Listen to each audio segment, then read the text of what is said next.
Bonjour tout le monde, jeudi 4 novembre, il est 9h30 tout pile, et les marchés sont toujours en mode rouleau compresseur, hein, avec hier la conférence de presse de la Fed qui a permis au marché de monter d'un petit cran supplémentaire et au CAC de s'approcher des 7000 points, avec 6993 je crois ce matin, ouais, 14, 6994 sur le futur échéance novembre, 3-4 points d'écart encore entre le futur et le cash. Et on arrive déjà sur un petit niveau d'achat, 65-70, c'est le niveau proche. Alors psychologiquement, ça devient quand même compliqué de payer ces niveaux-là.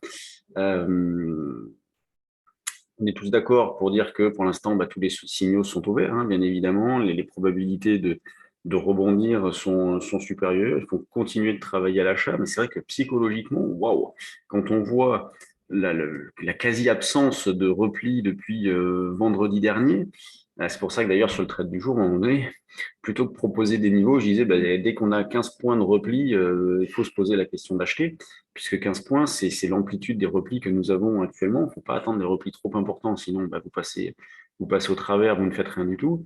Donc, vous voyez, là, 15 points, c'est ce que l'on a, hein, 90. Moi, ce matin, je m'étais mis à 63 en première approche. Bon, on l'a pas fait, on s'est arrêté au-dessus, donc certains ont payé. Moi, je l'ai pas fait, j'ai voulu assister un petit peu. Bon, tant pis. Et là, on se rapproche donc d'un double appui, donc retenez 65-70 à l'achat.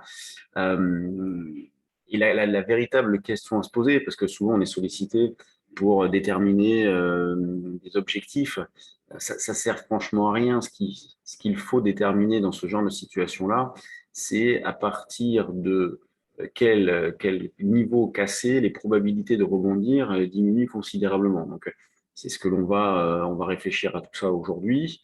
Euh, Évidemment, ce niveau-là, il peut pas être à côté au vu de ce qui s'est passé, mais on va essayer de trouver un niveau, on va dire, d'alerte intraday temporaire avant un niveau de retournement de tendance qui, lui, ne peut pas apparaître proche, bien évidemment, au vu de, ne serait-ce que du dernier mouvement que nous avons eu. On est à quasiment 3% de reprise en pas si longtemps, vous voyez, en à peine une semaine, puisque le point bas avait été fait vendredi dernier. Donc, depuis 3% de reprise, très peu de repli. Donc c'est vraiment très impressionnant ce qu'il se passe, surtout qu'on sortait d'une phase où il se passait pas grand-chose. C'est ça, le contraste est terrible entre cette phase de forte hésitation en d'étroite limite et puis d'un seul coup, boum, alors que pas grand-chose n'a changé, les marchés sont repartis de l'avant avec énormément de violence. Les résultats d'entreprise ce matin sont encore bons, hein, la plupart sont même très bons, les consensus sont dépassés, les objectifs sont même relevés, donc c'est sûr, hein, que ça drive les marchés aussi. Hier, on a quelques valeurs qui étaient en retard qui se sont reprises, hein. Je pense notamment à Worldline et puis à Unibail. On regardera les valeurs juste après. Donc 65, 70, niveau d'achat proche, on va dire agressif. Ensuite, c'est pas facile. Ensuite, on va avoir cette zone éventuellement autour de 30, 35. Mais c'est toujours pareil, pour que le marché conserve des probabilités de rebondir fortes, il faut pas trop qu'il baisse. Donc 30-35, pourquoi pas. Après, il y a plein de niveaux, hein. Mais c'est sûr que si on paye 65-70, on va pas payer non plus tout de suite sur 45-50. On va dire que c'est un petit peu le même esprit. Donc il faut essayer de trouver un niveau plus éloigné. Donc vous avez 30-35 et puis éventuellement après 15-20. Pas facile, hein, dans ce genre de situation-là. Sur le DAX, nous, en première intention, ce qu'on essayait de faire, c'était d'acheter donc sur 970. Bon, 970-80, hein, pourquoi pas? On n'est pas à 10 points près sur le DAX, surtout quand on voit aussi, hein, la violence du mouvement.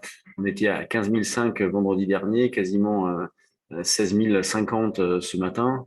Euh, et donc là, on revient un petit peu en arrière, donc possibilité d'acheter un petit peu de DAX. Alors sur le DAX, quand on prend un petit peu de recul, on a une grosse résistance, une zone de résistance forte autour des 16 000. Bon, hier, j'ai envoyé un message dans cet esprit-là, 950, 16 000, on peut avoir une pause. Bon, et ce matin, force est de constater qu'on ouvre au-dessus, donc ce scénario-là, un petit peu de plomb dans l'aile, mais on va attendre un peu la fin de journée, voir ce qui se trame. Donc on peut très bien avoir un petit arrêt sur le DAX. Et quand le CAC est lui sur des plus hauts historiques, le DAX est sur les niveaux du mois d'août de l'année dernière, donc une pause est possible, hein, sur ces niveaux-là. Moi, j'ai mis en place certaines choses sur les options, on verra, à tort, à raison. L'avenir nous le dira, mais en tout cas, on a même dépassé temporairement. Pour l'instant, on peut considérer qu'on est dans une situation de double top avec le mois d'août, même si on est passé un petit peu au-dessus hier soir et ce matin. Sur l'eurodoll, eh bien, bon, ben, le retour à la case départ sur les plus bas de la semaine dernière, après une violente reprise, ce qui valide parfaitement, nous, le sens prioritaire, hein, qui est la vente. Donc, on cherche toujours à vendre sur des rebonds. Là, c'est pareil, il n'y a pas une volatilité démentielle. Donc, depuis hier, on essaye de vendre vers un 16, 10, 15. Un peu compliqué, hein, mais bon, on y va, un 16, 10, 15, on part d'un 15, 50, c'est vrai que ça fait un petit peu loin, on pourrait le rapprocher. Pour ceux qui voudraient le rapprocher, ça serait un 15, 90, 95, par là. Donc niveau intermédiaire, sinon niveau de vente sur cette zone-là. Quand on regarde du côté des actions, eh bien, hop, on passe en revue la liste des actions. C'est très régulier, hormis bon, Téléperformance qui baisse de 4 et quelques. Alors pourtant, il me semble que les chiffres sont plutôt pas mal.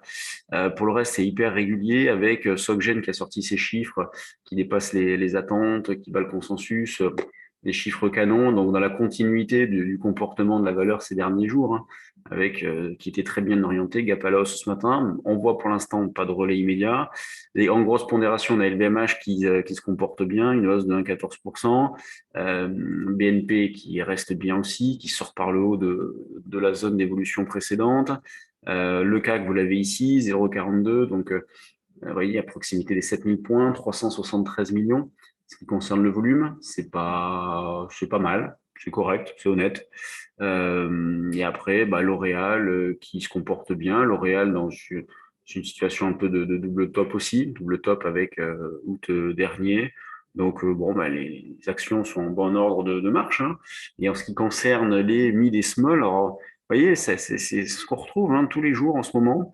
Et je mets ce screener-là, par exemple, donc des valeurs sur lesquelles il y a de l'intérêt, et on voit que l'intérêt, c'est assez équilibré entre les hausses et les baisses.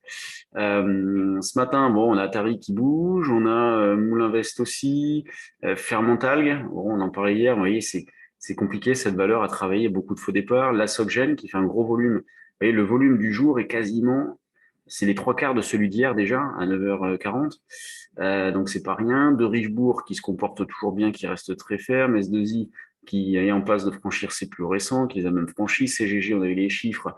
Bon, il y a une petite alerte volume. Vous voyez, là c'est pareil, volume important par rapport à ce qui s'est fait précédemment. Et à la baisse, on a Noxon qui part à la baisse, nouveau plus bas. Bon, on ne force pas grand-chose. Spingard, Rocktool, Ameba. Bon, Ameba, il se passe rien du tout. Donc, pas facile de trouver des idées. Orpea à suivre. Nous, on est dessus. Bon, ils ont sorti les chiffres canons ce matin.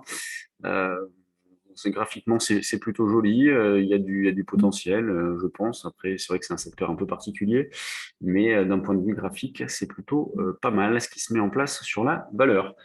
Voilà ce qu'il y avait à dire sur les marchés aujourd'hui. Donc hier, nous avons animé, Jean-Louis et moi, l'atelier sur ProRealTime hein, en compagnie de Thomas Jalot de ProRealTime, donc qui nous a montré les dernières nouveautés du logiciel. C'est vrai que même nous, pourtant utilisateurs quotidiens de ce logiciel-là, on en apprend à chaque fois. Donc plein de petites astuces. On aura l'occasion, si vous avez raté ce rendez-vous-là, on aura l'occasion d'en refaire un en début d'année prochaine. Donc si vous avez de l'intérêt, n'hésitez pas à nous envoyer un petit message. Hein, on vous met dans la boucle et puis quand on aura fixé une date, on vous le proposera. Donc c'était une présentation qui a duré environ 2 heures en ligne. Donc c'est accessible à tous. Hein, c'est payant, hein, c'est un événement payant, c'est pas cher, mais le but, c'est justement de vous montrer un peu le fonctionnement de ce logiciel-là. Ce soir, nous, on se retrouve pour une présentation de nos services, donc à 20h, c'est moi qui animerai. 20h, 21h environ, présentation des services, notre philosophie, nos formations, et puis on reviendra éventuellement sur certaines opportunités du trade du jour. Donc sur ce, moi je vous souhaite une bonne séance et puis je vous retrouve si vous le souhaitez ce soir, pensez à vous inscrire. Allez, salut à tous, bye bye.